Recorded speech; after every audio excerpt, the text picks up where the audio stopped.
اخوان حکام کی درخواست اور یقین دہانیاں رنگ لے آئیں۔ پاکستان نے کشیدگی کے باعث بند ہونے والا طورخم بارڈر 9 روز بعد کھول دیا۔ سرحد کھلنے پر دونوں اطراف سے مسافروں کی آمد و رفت کا سلسلہ شروع ہو گیا۔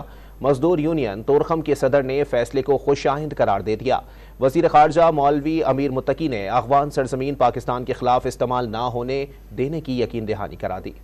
پاکستان اور افغانستان کی عبوری حکومت کے درمیان مذاکرات کامیاب۔ طورخم بارڈر 9 دن بندش کے بعد 10ویں روز آمد و رفت کے لیے کھول دیا گیا۔ FIA کی جانب سے امیگریشن نے پروسیس کا باقاعدہ آغاز کر دیا۔ دونوں اطراف سے مسافروں کی آمد و رفت کا سلسلہ شروع ہو گیا۔ بارڈر کھلنے پر 9 روز تک پھنسے رہنے والے مسافروں کے چہرے کھل اٹھے۔ سامان تجارت لانے اور لے جانے والے کاروباری افراد نے بھی فیصلے پر خوشی کا اظہار کیا۔ یہ شنواری قوم اور افریدی قوم جو یہاں ریلیٹڈ ہے افغانستان کے ساتھ، باؤنڈری کے ساتھ ریلیٹڈ ہے، صرف اور صرف یہی ہمارا ذریعہ معاش ہے، اور ہم آج بہت خوشی کے بارڈر کھول دیا گیا۔ 6 ستمبر کو افغان طالبان اور پاکستانی فورسز کے درمیان کشیدگی کے بعد بارڈر بند کر دیا گیا تھا۔ اس سلسلے میں دونوں ممالک کے حکام کے درمیان مذاکرات کے کئی ادوار ہوئے۔ اس دوران افغان وزیر خارجہ مولوی امیر متقی نے پاکستانی حکام سے انسانی بنیادوں پر بارڈر کھولنے کی درخواست کی تھی۔ مولوی امیر نے یہ یقین دہانی بھی کرائی کہ افغان سرزمین کو پاکستان کے خلاف کارروائیوں کے لیے استعمال نہیں ہونے دیا جائے گا،